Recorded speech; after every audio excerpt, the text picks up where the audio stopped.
네, 안녕하세요. 성정길입니다. 우리 지난 시간에 경매 법정 가갖고 실제 입찰 해봤잖아요. 네, 입찰을 가면 둘 중에 하나겠죠. 낙찰을 받던가 떨어지던가. 네, 각각의 경우에 대해서 이제 앞으로 어떻게 할지에 대해서 말씀을 드릴게요. 대부분의 경우는 떨어지니까 만약에 떨어졌다. 그러면 어떻게 해야 되나? 입찰 봉투 넣을 때 이 부분을 뜯어서 집행관님이 주시거든요.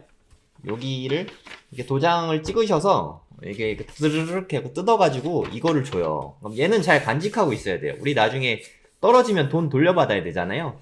네, 이거랑 나중에 신분증을 주면은 돌려받습니다. 만약에 떨어졌다.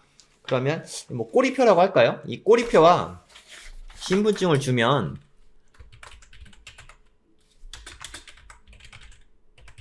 이걸 주면 보증금을 돌려받습니다. 그러면 보통 아까 994만원 수표로 넣었었잖아요. 그러면 그 봉투채로 돌려받아요. 그러면 그 봉투를 은행으로 가져가서 신한은행에 그냥 입금을 시키면 그냥 그걸로 끝입니다. 네, 뭐 할 게 없어요. 떨어졌는데 뭘 하겠어요. 네, 그럼 그걸로 끝이고, 만약에 낙찰을 받았다. 낙찰을 받으면 되게 기분 좋죠. 사고 싶었던 부동산 뭐 몇 명이 들어와서 샀든 간에 1등을 해서 낙찰을 받은 거잖아요. 네. 근데 저는 이렇게 입찰자 많이 들어오는 건 좋아하지 않아요. 단독 낙찰을 좋아하는데, 단독 낙찰하면 기분이 좀 쎄하거든요. 이거 잘못 받은 거 아니야? 왜 아무도 안 들어왔지? 하고 좀 걱정이 될 수 있는데, 그게 잘 받은 거예요. 남들하고 경쟁 없이 받으면 그만큼 싸게 받았다는 뜻이니까, 이제 낙찰을 받았어요. 그러면 집행관님이 이제 뭐 사인을 하라고 해요. 도장을 찍으라고 하거든요. 네, 도장 아까 챙겨가 있으면 도장 찍으면 되고, 없으면 뭐 지장 찍으시면 되고요. 이 영수증을 줍니다. 낙찰, 제가 지난주에 가갖고 낙찰 받아온 건데, 영수증을 받아오면 돼요. 네, 이게 저 이거 받았어요 하는 영수증이거든요. 법원에서 줍니다. 네. 그럼 이걸 받아갖고 나오면은 수많은 명함들, 대출 명함들을 엄청나게 받거든요. 입찰 전부터 뭐 아주머니들이 막 나눠주세요. 낙찰을 받았다고 하면 더 많이 이렇게 나눠주시거든요. 네, 그러면 그거 이상한 거 아니니까 그냥 다 받으세요. 받으셨다가 특별히 내가 뭐 대출 담당자 아는 분 없으면 거기 연락해 보시면 됩니다. 저 사건 번호 몇 번 받았는데 뭐 대출 뭐 얼마나 나올까요? 뭐 물론 이건 사전에 다 조사를 어느 정도는 했어야 되는데 뭐 이율이 얼마나 되는지 뭐 그냥 물어보시면 됩니다. 낙찰을 받으면 제일 먼저 하는 게 영수증 받아오기. 대출 명함 받아오죠.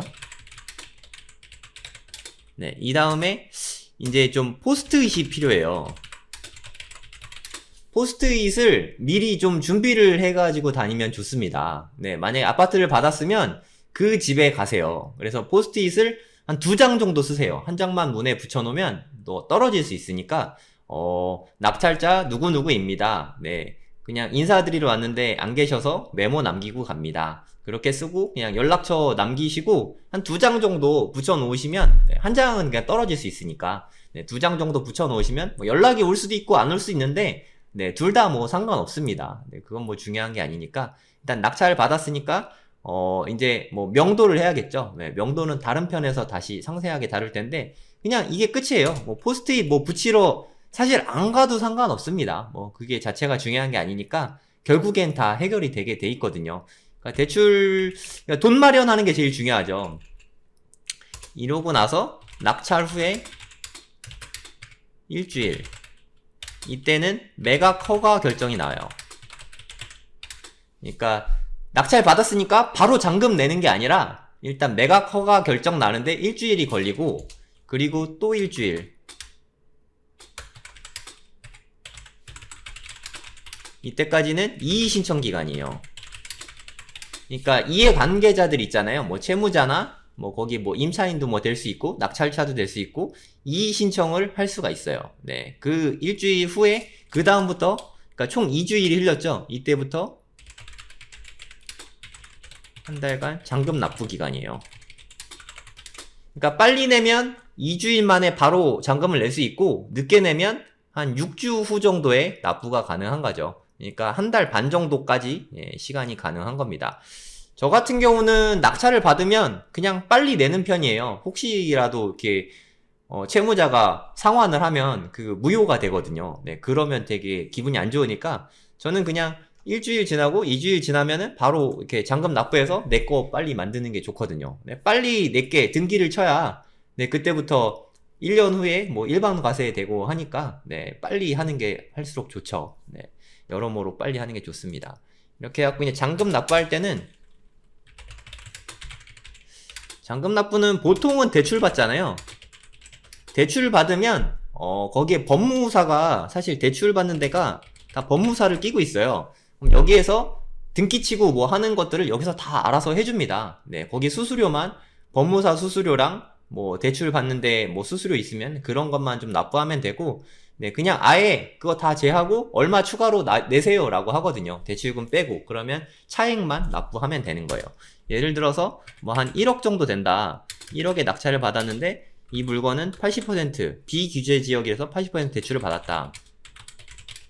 그러면 처음에 들어갈 때 뭐 보증금 봉투에 넣어서 우리 냈었잖아요. 그게 1,000만원 들어갔었다.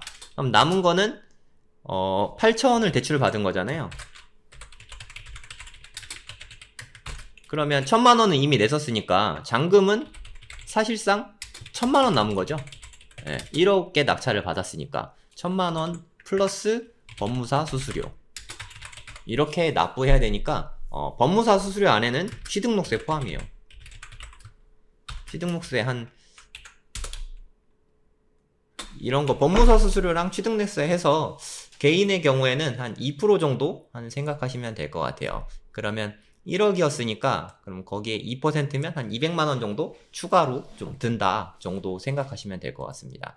뭐 기타 등등 뭐 다른 게 더 있을 수 있는데 뭐 이삽이나 뭐 그런 것 쪽은 나중에 명도편에서 더 상세히 말씀드릴게요. 네, 이상으로 마치겠습니다. 낙찰 받으신 분은 축하드려요.